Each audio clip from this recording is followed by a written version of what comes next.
Bismillahirrahmanirrahim. Alhamdulillah wa dewe masih diberi nikmat saged ngaji bareng-bareng, mugi-mugi istiqomah manfaat barokah fid dini wad dunya wal akhirah. Bismillahirrahmanirrahim. Qauluhu wa yahrumu. Wa yahrumu alal junub. Lah iki masih pembahasan dalam perkara yang diharamkan bagi orang yang junub. Wa yahrumu lan haram. Oleh haram alal junubi ing ngatasé wong kang junub sing diharamno apa khamsatu asya'a, apa 5 pira-pira perkara suci-wiji. Jadi bagi seseorang yang junub niku enggak boleh melakukan 5 perkara. Ya junub iki ada sebabe. Ya, dalam pembahasan mayujibu al-husl, perkara yang mewajibkan mandi itu kan ada macam-macam. Nah, salah satunya keluar mani, itu juga dikatakan junub. Nah, bersetubuh, jima dengan istrinya, itu juga dikatakan junub. Nah, dan lain-lain. Nah, jadi perkara-perkara yang di situ menyebabkan junub, niku tidak hanya satu tok, tapi banyak sekali. Nah, niku ketika dilakukan seseorang posisinya junub, lah iki haram melakukan perkara-perkara 5. Sing pertama rupane 5 as-sholatu, rupane salat. Jadi salat iki tidak diperbolehkan bagi seseorang yang posisinya junub. Nah, salat yang bagaimana? Salat fardu apa sunnah? Ai fardon au naflan. Salat wajib ataupun sunnah niku sama-sama tidak diperbolehkan bagi orang yang junub. Jadi misalkan laki-laki keluar mani, nah terus belum mandi besar, nah niku tidak boleh melakukan sholat wajib ataupun sunnah. Soalnya posisinya junub, punya hadas besar. Dia boleh melakukan sholat wajib ataupun sunnah kalau memang sudah mandi besar. Sing kedua wa qiraatul Qur'ani lan maca Qur'an. Membaca Quran juga sama, tidak diperbolehkan bagi orang yang junub. Nah, punya hadas besar niku enggak boleh. Nah, lah bolehnya bagaimana? Bolehnya itu ketika memang niate tidak membaca Quran. Contoh misalkan seseorang posisinya junub, misalkan junub belum mandi besar, lah dia posisi makan. Nah, makan itu kan disunahkan membaca bismillah. Nah, makan minum disunahkan. Tetapi ketika dia membaca bismillah niku boleh tetap disunahkan niate zikir. Lah nek niate membaca Quran lah niku bermasalah. Soalnya posisi orang junub niku enggak boleh membaca Quran. Jadi tetap orang yang makan minum dan niku tetap disunahkan membaca bismillah tapi niate zikir. Enggak kok niat membaca Quran enggak, soalnya posisi junub. Wa mashul mushafi lan demek mushaf, wa hamluhu lan gawa mushaf. Mushaf niku tidak diperbolehkan dipegang atau dibawa oleh orang yang junub. Nah, misalkan orang yang junub belum mandi besar membawa Quran atau membawa juz amma atau yasin misalkan, niku enggak boleh. Jadi bolehnya itu nek kalau dia sudah mandi besar, sudah mandi wajib, lah niku hadas besarnya sudah hilang, monggo silakan dia membawa Quran ataupun membawa juz amma, yasin dan lain-lain, itu enggak masalah. Wa tawafu lan tawaf. Tawaf juga sama, hukumnya fardun au naflan, fardu ataupun sunnah niku sama-sama tidak boleh bagi orang yang junub. Jadi ketika seseorang haji ataupun umrah posisinya kok junub ya mandi dulu, mandi besar dulu, mandi menghilangkan hadas besar dulu baru melakukan tawaf. Lah niku carane ben supayane boleh tidak haram. Nah, adapun keharamannya itu ketika dia belum mandi besar, masih punya tanggungan hadas besar. Walub sulan meneng, oleh meneng neng di fil masjidi ing dalam masjid. Jadi berdiam diri di dalam masjid niku tidak diperbolehkan. Lah, tapi kuli junubin muslimin bagi orang junub yang muslim ilali darurat, kecuali darurat. Nek darurat gak masalah. Jadi memang orang yang junub iku nggak boleh berdiam di masjid. Mulane ketika posisinya kok keluar mani ataupun di situ junub di dalam masjid, langsung dan keluar dari masjid. Nah, langsung dan keluar dari masjid. Nah, wayahrumu lan haram oleh haram alal muhdisi ing atase wong kang hadas. Apa salah satu asya apa telu pira-pira perkara apa suwiji-wiji. Jadi iki pembahasan baru lagi. Pembahasan orang yang punya hadas kecil iku diharamkan perkara apa saja. Dan ini mau kan perkara yang diharamkan bagi orang yang junub hadas besar. Dan iki orang yang hadas kecil niku diharamkan apa saja. Jadi beda. Nek perkara yang di situ diharamkan bagi orang yang hadas kecil berarti dia nggak punya wudu, wudune batal. Nah, tetapi nek dia punya hadas besar, iku posisinya misalkan jima atau misalkan keluar mani dan lain-lain, iku junub, posisi hadas besar. Jadi beda. Lah, adapun orang yang di situ punya hadas kecil tidak punya wudu, iku dilarang melakukan 3 perkara. Sing pertama rupane telu as-sholatu rupane sholat. Jadi jelas orang yang hadas kecil ikut tidak diperbolehkan melakukan sholat.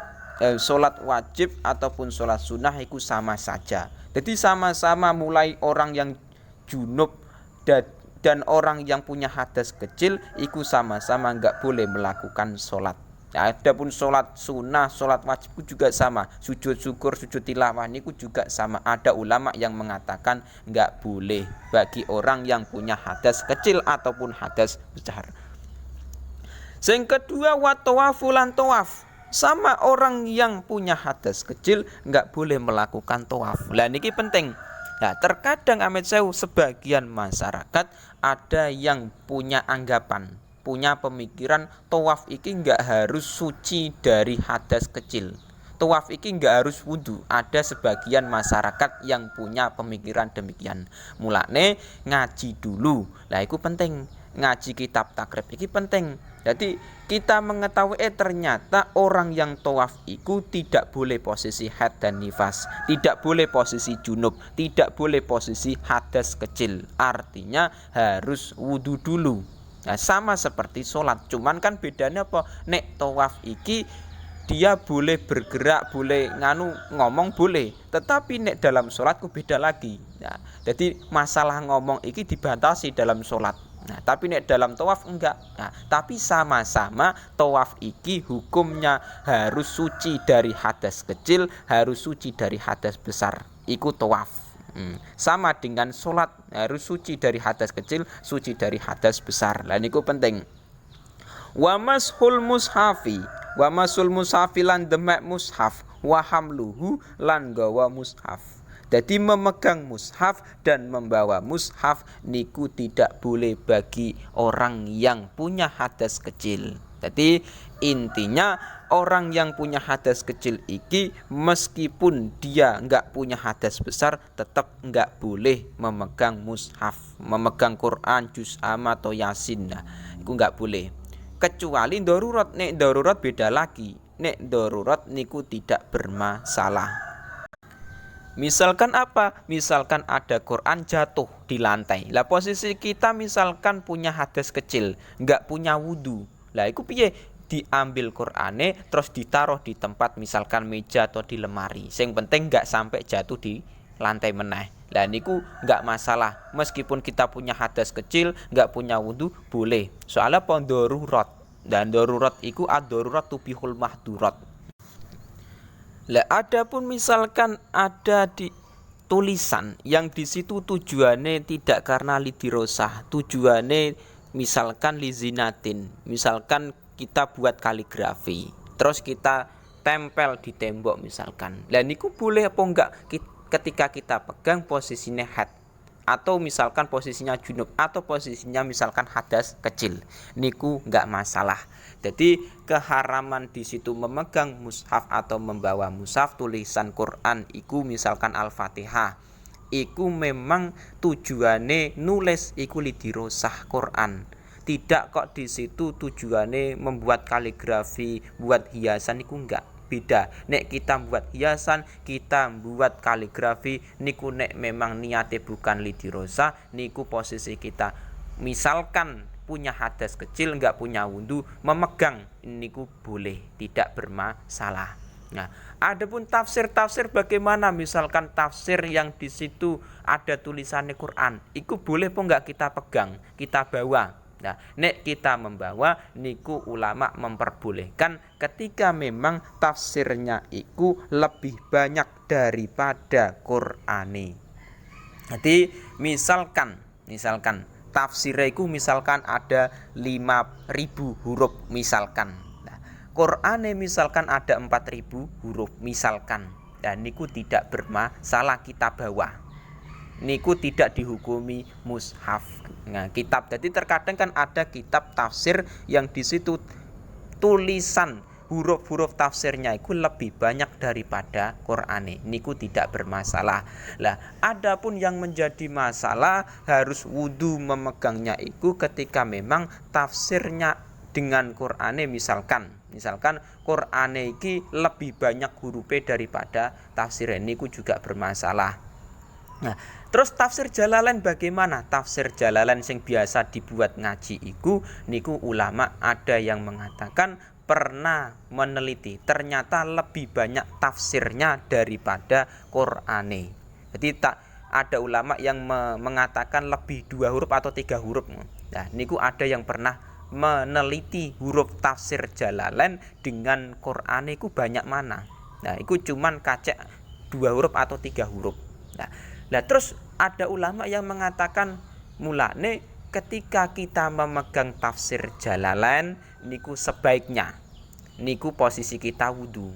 Soalnya ulama mengatakan dikhawatirkan penulis orang yang nulis tafsir Jalalain iki dikhawatirkan nantinya ada kesalahan. Jadi dikhawatirkan misalkan zaman sekarang kan percetakan. Nah, zaman sekarang percetakan ada percetakan kitab yang mungkin saja ada huruf yang tidak tertulis, ada huruf yang kurang. Nah, mulane kanggo ngati-ngati untuk berhati-hati mulane ketika kita memegang tafsir Jalalain iku sebaiknya wudu. Soalnya cuman selisih kaca iki cuman 2 huruf 3 huruf saja. Nah, dikhawatirkan nantinya kok sewaktu-waktu salah cetak tafsirnya misalkan hurufnya kurang dari Qur'ane. Jadi lebih banyak Qur'ane lah niku sing dikhawatirkan para ulama. Cuman ketika nantinya kok tafsir lebih banyak hurufnya daripada Qur'ane, kita bawa enggak dihukumi dosa. Posisinya punya hadas loh ya, punya hadas kecil atau besar niku enggak masalah. Misalkan apa contoh tafsir Qurtubi, misalkan tafsir Ibnu Katsir, niku tafsir huruf tafsirnya lebih banyak daripada Qur'ane. Dan niku ada pemilihan masalah tafsir.